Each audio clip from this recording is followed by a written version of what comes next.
All right.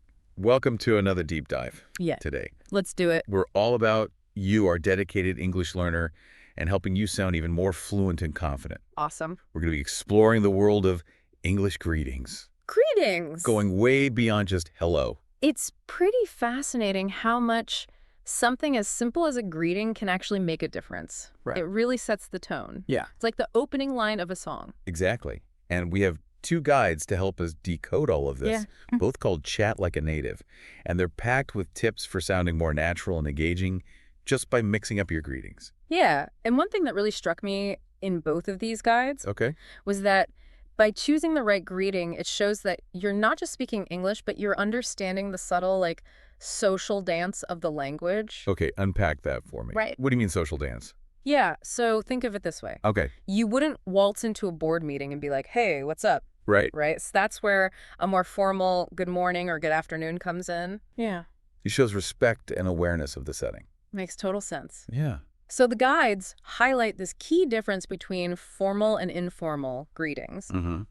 But they also dive into some greetings that are interesting because they go beyond just acknowledging someone. Right. Like, how have you been? Exactly. Like, how have you been? It's a level up from a basic how are you? It is. Because it implies you haven't seen this person in a while and you're actually interested in hearing what they've been up to. Right. I see. Yeah. It's more about genuine connection than just politeness.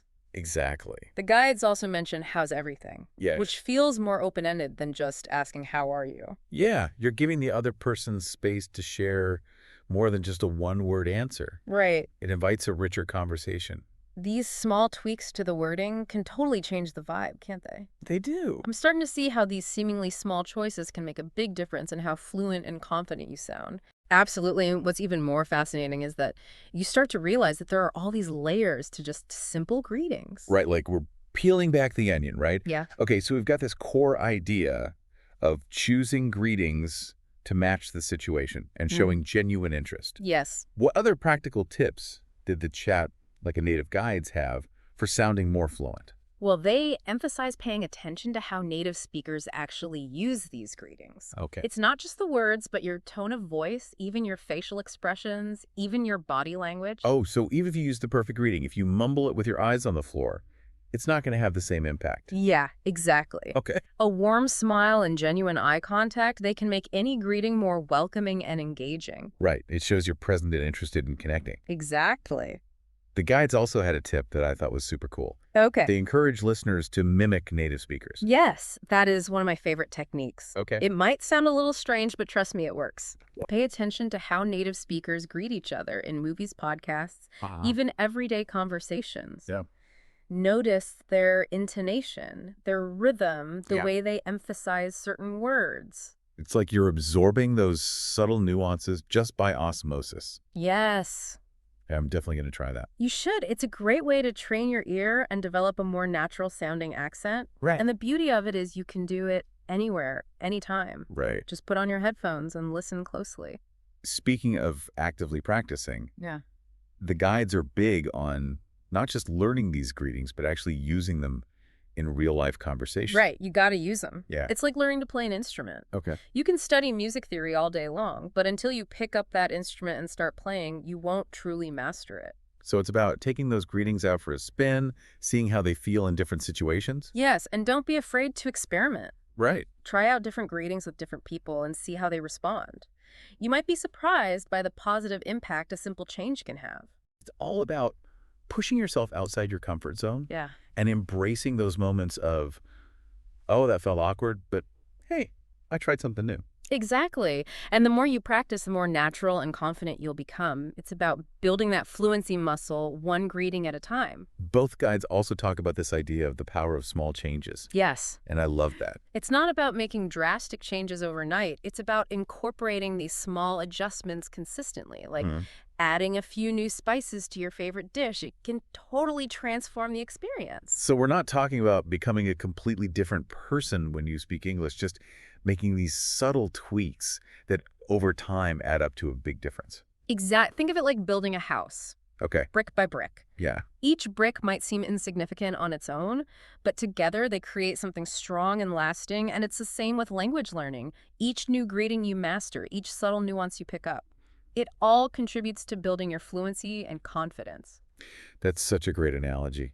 It makes the whole process feel less overwhelming and more achievable. And what's even more fascinating is that as you become more attuned to these nuances, you start to notice them more in the English you encounter around you. Right. It's like a positive feedback loop. The more you learn, the more you absorb. It's like when you learn a new word and suddenly you start seeing it everywhere. Yes, exactly. It's amazing how our brains work. It is. So as you actively incorporate these new greetings into your conversations, pay attention to how native speakers use them in different situations. Okay. You'll start to pick up on those subtle variations and adapt your own language accordingly. It's like becoming a detective of language, Yes. observing and analyzing how greetings shape interactions. And that kind of active engagement is what really accelerates language learning. This has been so insightful. We've learned about choosing the right greeting for the occasion, using nonverbal cues to enhance our message, mimicking native speakers, and embracing the power of small changes.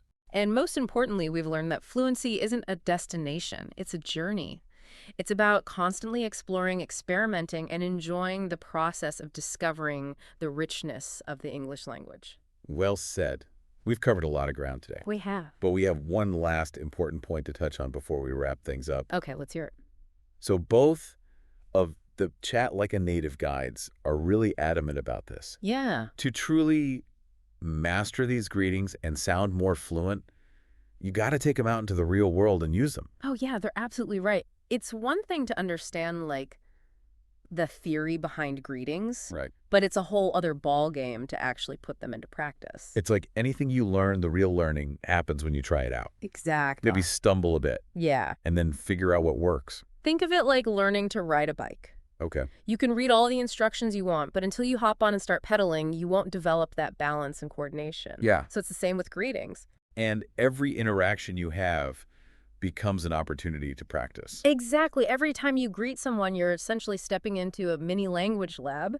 You get to experiment with different greetings, see how they feel, and observe how people react. And don't be afraid to make mistakes. Oh, no, that's a natural part of the process. That's how we learn, right? Absolutely. In fact, sometimes those mistakes can be the most valuable learning experiences. Okay. Because they help you pinpoint areas where you need to adjust your approach or try a different greeting.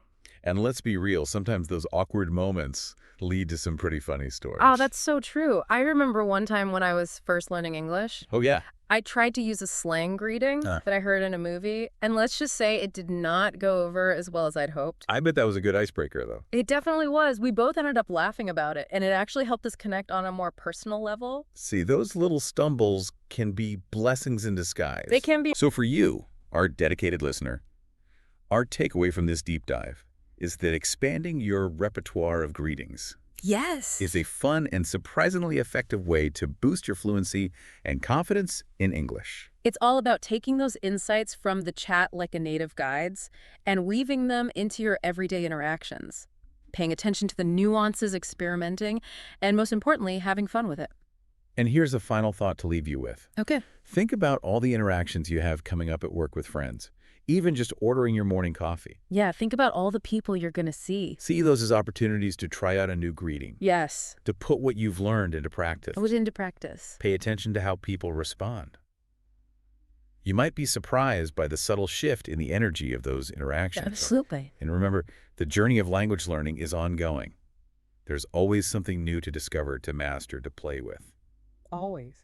So keep exploring, keep practicing, and most importantly, keep enjoying the ride. That's the most important. We'll be back soon with another deep dive into the fascinating world of language. But until then, happy greeting. Happy greeting.